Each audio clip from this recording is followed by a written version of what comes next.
Merry Christmas, guys, and a happy D&D summer to all you players and DMs out there. Now, for those of you who don't know, D&D Summer was made by a YouTube creator, Projared, where every December he will always put out various Dungeons & Dragons related content. Basically just going over his experiences, telling funny stories, or going over how he feels about particular editions, or giving out helpful hints for DMs. So if you haven't heard of him, I would definitely recommend checking him out. And I just figured, hey, I'm a DM, I might as well add in my own personal experiences. This one is going to be titled Isaac and the Maelstrom Luck, and this dates back basically I've been playing D&D for about 7 years now. I want to say it was right in the middle of when 4th edition came out. Yeah, I started in 4E, and I don't regret it. I used to love 4E, but, you know, since I've played for more and have experienced all of the different editions, 3.5, Pathfinder, and now 5E is what we're playing, but 4E was garbage. But that's not the point. We started out in 4E, and it was a lot of fun, you know, when you're just getting together. It was me and a bunch of my other friends who have never played before, and when you get a bunch of new people who don't know the rules together, they just start playing. It's actually quite fun. A lot of the more memorable moments happened when we were just bullshitting and not worrying over so much rules. So yeah, this particular story involves one of my friends who made a human bard he called Isaac Maelstrom, who was essentially, he wanted him to be a very charismatic, you know, pirate swashbuckler sort of guy where, you know, he'd be going around battlefield hurling insults at people and, you know, dueling them with like a rapier in the other. And so yeah, he had a halfling rogue friend who was also a player, so they were basically pirate buddies together, and they would go around and, you know, just do the whole thing. Where like, it really reminded me of that scene in Road to El Dorado where the two guys are like sword fighting in the street and like hurling insults. He's like, you fight like my sister. I fought your sister. That's a compliment. Blackguard, heathen! No, just so you get a basic understanding of the type of character he was going for. It was very much a suave swashbuckler. So the party started up.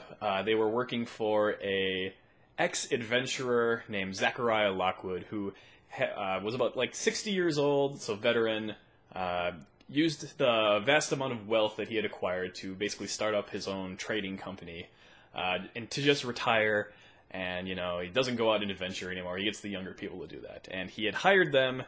Some of his shipments weren't making it to the other cities, so they needed to go out and, you know, find out what's stopping the shipments and take care of whatever is stopping it. So they go out and they stop, I think it was goblins, whatever was blocking the caravans, but they also find secrets that lead them to this town where the shipments were going to, and if there's all this stuff going on in the town where bodies are going missing, and, like, you know, like people claim they see people who have died recently walking around. So that screams cultist activity for them, so they go and investigate, and it eventually leads them to the town church, and inside they find a secret compartment leading down into a mysterious basement, and, you know, lo and behold, the town church was actually the cultist leader the entire time. Forgive me, it was my first time DMing. I thought that was a, you know, not cliched idea, but what was funny in the part of the story that we're getting to is it wasn't even like the final boss fight where shit went down. It was during the, you know, the fights leading up to them where, so they go into this room, right, and there's a big pit in the middle, about like 30 feet down, where there's like crumbled up skeletons just lining like the outside of the walls.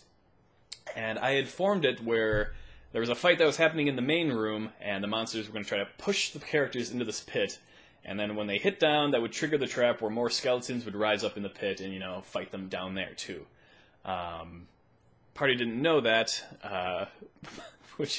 so they're fighting the main skeletons up top, and, you know, things are going well, the wizard's casting spells, cleric's turning undead, Rogue and Isaac are going at it. And they're doing pretty well. Like, this is just getting them to waste their higher level stuff, so the final boss fight wouldn't be so easy. So I think they get down to like the last skeleton, and one of the other characters just like pushes the last one into the pit, but it survives the fall, and it gets to Isaac's turn. And I go, all right, Isaac, what do you want to do? And he's like, he looks down, he's like, does he look like he's getting up? He's like, I'm like, no, he looks like he's scrambling at the walls, but basically unable to get up. He's like, no, we're not letting this one live. He's like, I take my sword, and I jump into the pit in a thrusting downward motion to land on top of the zombie and cut him in two. And I'm like, yes! Like, that is awesome. That's so into character. You know, you might take some fall damage, but you'll do extra damage. I'll give you some, like, the skeleton will take most of it. Just roll the hit. And of course, he rolls a 1. So that cool, epic moment of him downward into the pit, onto the skeleton, turns to him just jumping in, and face planting like right next to the skeleton on the ground, who in turn just takes his sword and like just chops down on him. I think he got up and like started to run away, and that provoked an opportunity attack from the skeleton. So I roll, and of course I crit. So now I'm doing double damage, and this fight is completely taken a different turn, and now all of the other skeletons are rising up, so he's in the pit with like all of these other skeletons who are just starting to wail on him. So this fight that should have been a complete cakewalk from this point has now turned into a rescue the bard mission. All because of, you know, 2 crappy rolls for the outcome of the bard. Him crit failing and me immediately critting him afterwards. I think I might have done it again. Like in the same fight, just crit him twice, so he was not feeling very well after that. And you know, that put a damper on his pride a little bit, but you know, sometimes the dice, they do what they will. But after that, that was like the catalyst for a much greater shitty string of luck for him. Like, they're level 12 now, and they're all still alive, even with the crazy stuff that's been happening to them. But he is, Isaac has just turned into this bad luck magnet, to the point where if anything happens, like, I'm not openly picking on the guy, like, I like him, I like his character, it's just, for whatever reason, Lady Luck hates him. So whenever he tries to do anything, or whenever I roll an attack, it's always I crit the bard, and, you know, screw me.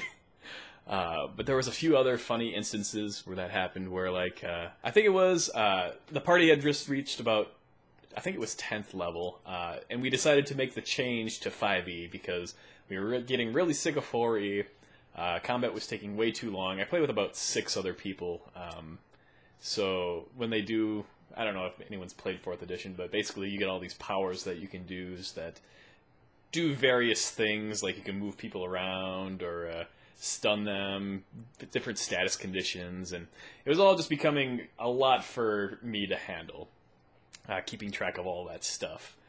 So we made the switch to a much simpler edition 5e, and what had happened was, now instead of powers, all the spellcasters had access to actual spells that they could use, and they were experimenting around with that. The druid had just got polymorph, and they were in this fight with like these hill giants, and he was just reading up on the spell. He's like, holy crap.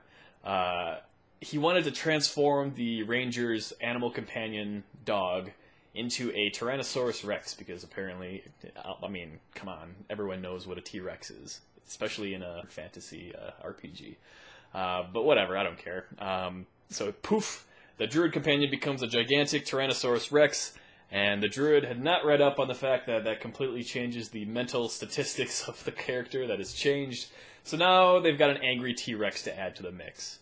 And I rolled percentiles, and they got lucky on that case, where the T-Rex actually targeted the giants that they were fighting.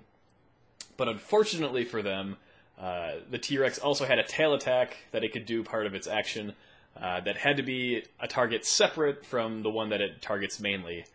And who should happen to be right behind the T-Rex but Isaac? So I roll, the T-Rex slams him with his tail, and he just goes flying backwards. And it was really funny because he was just super gung-ho about it before. He's like, yeah, turn it into a T-Rex, it'll be awesome. And then it poof, and then just gets bitch smacked right across the field. And of course it was him. It had to be him. So basically, out of all of this, basically the party came up with a saying, whenever anything bad would happen, it was the Maelstrom luck coming into play.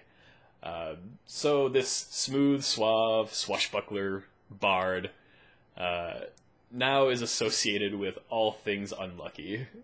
And to his credit, he hasn't changed as a player because of it. He still continues to try his best. And he has a legacy now, and albeit not a good one, but, you know, that's more than some people can say. And that's, I think, what he'll be remembered for. Anyway, thanks for watching. I have a ton of other stories. If you guys enjoyed this, let me know in a comment, and I will share some of my other stories. Yeah, this could be a lot of fun. So, until next time, I'll see ya.